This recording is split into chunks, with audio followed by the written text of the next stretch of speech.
Ebony and ivory come together in perfect harmony. Side by side, we are brothers of another mother. I don't know the words. All right, this will probably be the last thing about race I'm putting up because it's a joke, man. I don't know how it became about race. I've been hitting the same subject, lock focus. It's about the police. The police, the police, the police. These guys are black guys, obviously. They're the Hodgkins twins. Anyway, Luke sent me this. The Truth Seeker. He's been around for a couple years. What up, Luke? Shout out. I had already recorded this, but now I'm running out of memory, and Google wants me to buy more memory so I can do certain things where I can't understand others and blah, blah, blah. I'm already giving them $2 a month. So, I want to be cutting in here. You don't want to hear me? Go to the Hodgkins twins and watch this for yourself. HodgkinsTwins.com or something like that. All right? Don't watch the whole thing with me interrupting it and then start going in my comments and be like, yo, bro, why don't you shut up, bro? So here we go. I'm tired of this Black Lives Matter lie. Yeah, everywhere you go, I go to Grubhub, Uber Eats, Twitter, Facebook. Hell, I get a telemarketer calling me, please donate to Black Lives Matter. I'm tired of this damn lie, so I'm going to expose it. Yeah, I'm not going to tell you. I got to show you, because if I don't show you, you're going to call me a liar. And all these corporations doing this crap, like, F you, man. Just, you don't have to get involved. The company that makes Gushers and Fruit by the Foot wanted to tell the black people that they know that the black people are part of their customer base and that they're with them and they don't want them to stop eating Gushers and Fruit by the Foot. Are you kidding me? Sellout and an Uncle Tom and a coon. Bad things happen to all races by the cops. Yeah, that catchphrase, Black Lives Matter, it duped a lot of us, but it didn't get us. Yeah, it's catchy though, but I didn't fall for it. Look here, first case.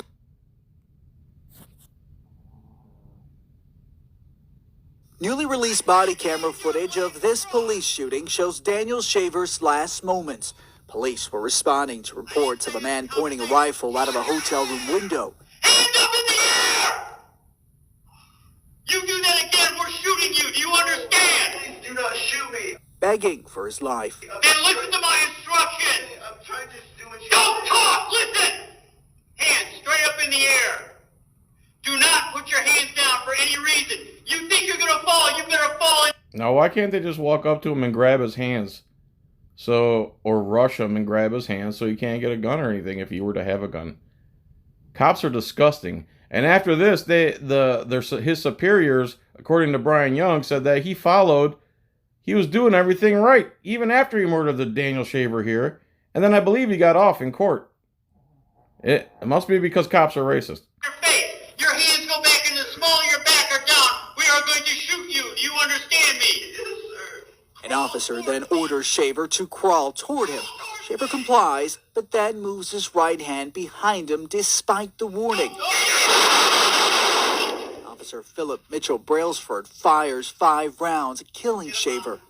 Brailsford was charged with second-degree murder over this January 2016 shooting.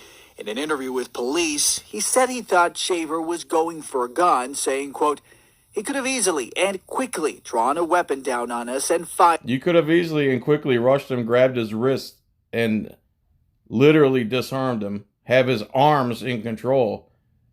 But no, you need an AR-15, and you need to bark orders, and you need to show how tough you are. And inside his little, there's a slide protector that flips open on AR-15. It says something super derogatory on there, not about race, but just violent in general.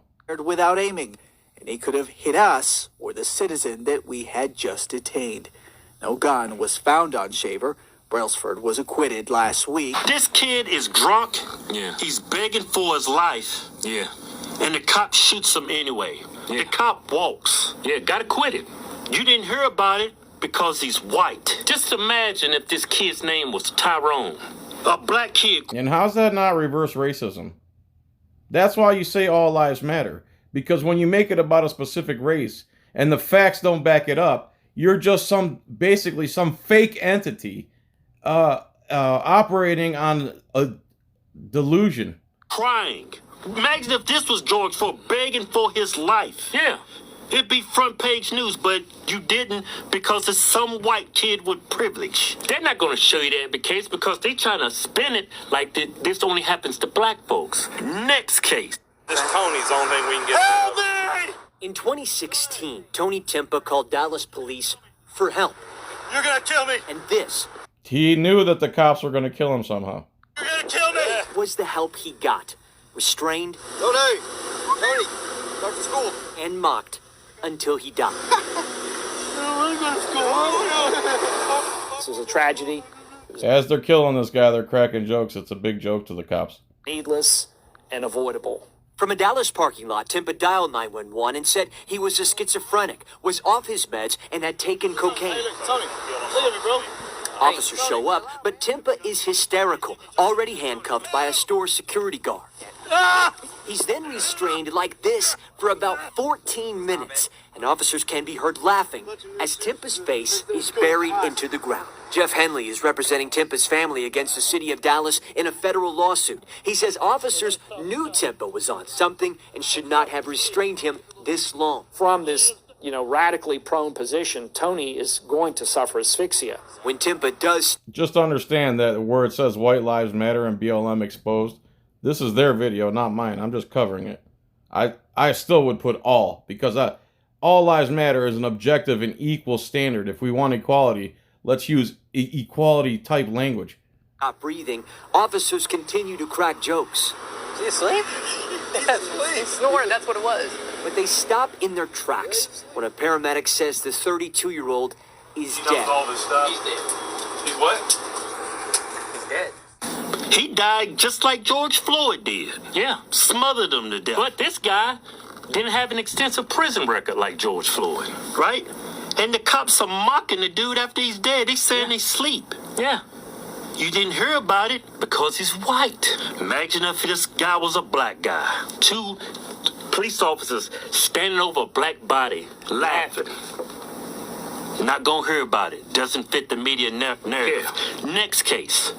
Police body camera footage captured the shooting, and the moment officers realized there was a boy in the car. I never saw a kid before, man. 6-year-old Jeremy Martist, who is autistic, died in the front seat, shot 4 times. His father, Chris Few, was critically wounded. Speaking publicly about that night for the first time today, Mr. Few told the jury officers gave no warning before they opened fire. I had my hands in the air, Few testified. I put my hands out the window. They kept shooting. Several witnesses also told the jury Mr. Few had his hands up, which body camera footage appears to confirm. But Officer Derek Stafford's attorney says he and his partner acted in self-defense after a 2-mile pursuit. He negligently and intentionally reversed his vehicle in an attempt to hit the officers. Few admitted to drinking that night, but told the jury he would never hit an officer and only wanted to get his son to a caretaker so the boy wouldn't be involved in a possible arrest. The prosecution argues nothing Few did that night justified the deadly response. Derek Stafford is on trial, and it's just a shame that they want to put the victim on trial. A 6-year-old white autistic kid and his father get shot up, gunned down by 2 black police officers. Let me mention Kelly Thomas, too, which I believe they forgot to mention here. But Kelly Thomas was just an unarmed white kid, and a cop was, like, harassing him. Hey, give me ID or whatever. And he's like, no, leave me alone. And the cop's like, I'm going to mess you up. And Kelly Thomas says, go ahead. And him and a bunch of cops just beat Kelly Thomas literally to death. Literally to death. Never gets brought up by Drew Garabo or Monica. You know who you are. Now, the father lived, but the kid didn't. Yeah. You didn't hear about this. Yeah. Because the victims are white. Yeah, little boy, man, 6 years old, got shot 5 times. They emptied 18 rounds in that car. that horrible thing that happened to Tamir Rice up in Cleveland, right? They singing that out like this only happens to black kids. There's an article I found. Now tell him Tamir Rice was a 12-year-old kid. Yeah. They got shot and killed because he was brandishing a fake gun. A toy gun. It looked real. It was a gun replica. Yeah. Right? Cops roll up, shoot and kill the young kid, right? Now, this is not an isolated incident. There's an article up on Washington Post written back in 2016. Over the span of 2 years, 85 to 86 shootings by cops, people brandishing fake toy guns. Yeah. 50 of them that died out of the 86, they were white. Yeah. You didn't hear about it because it doesn't fit the media narrative. Yeah. That whole Black Lives Matter, it's a lie. That's what pisses me. Guys, if you want to do me a favor, take this video and put it on Twitter at Drew on the radio. Thank you. People off in that organization on the news. That's why they mock people when they say all lives matter. No, all lives matter doesn't. It's not that. It's just about black lives. Because if you say all lives matter, it kills that narrative. That narrative falls apart. Everybody knows that there's black men is not being gunned down by systemically racist police force. And the numbers reflect that. This damn United States is like a scene out of that damn movie, The Purge. Yeah. And they keep saying, look at the prisons. All these black people incarcerated. Why? Because of the color of their skin or because they was robbing people, killing people, committing crimes? Now there I'll say it's a combination of both. If they're in jail because they're black, it's 2020. It's pretty easy to get them out. You got to have evidence to be in jail. Hashtag Kim Kardashian. Derek Chauvin's case, they're painting this like he's a white supremacist, right? That he killed George Floyd because he was black. But why? Based on nothing. Is that the default? Simply due to the fact that Chauvin was a white guy and George Floyd was black? I could see if there's evidence that this dude was in the KKK or he had racist emails. There's a history of racism, Nazi tattoos or something. It's got to be something. Your default cannot be racist just because he's white and the victims. And that's why you guys are destroying your movement, because you're saying that everything is racist instead of the stuff you can actually prove to be racist with facts and evidence, not hyperbole, vagueness, and generalities, which is what's going on TV and radio right now. Black. That's being racist. Look, the 4 cops involved with George Floyd's death, and that was a murder. Yeah. All 4 of them need to be held responsible for that. Right. I'm not saying that. But out of the 4 police, it wasn't 4 white police officers. No. 2 of them was white. Yeah. 1 was Asian. Yep. And the other one was black. Yeah. So how is this prove that there's systemic racism in the police force? Why does this dude Chauvin, why do we look at him and say this is all cops? When we look at black folks, we don't say they're all criminals. When we look at white folks, we don't say they're all racist. Yeah. When we look at Muslims, we don't say they're all terrorists. Why do we get to call all cops bad because of one bad cop? Because that's what the media wants. Well, on that note, cops are pretty much trained to violate your rights. So, on that note, they're going to push this narrative, and look how it's divided the country. Yeah. They have split this country in half. Yeah. These riots, people actually think cops out there hunt down black people for the simple fact that they're black, and there's no evidence of that. None.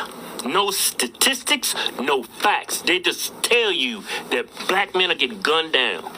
It's all BS. It's all BS. And that's why I would never stand with Black Lives Matter. Because it's all a lie.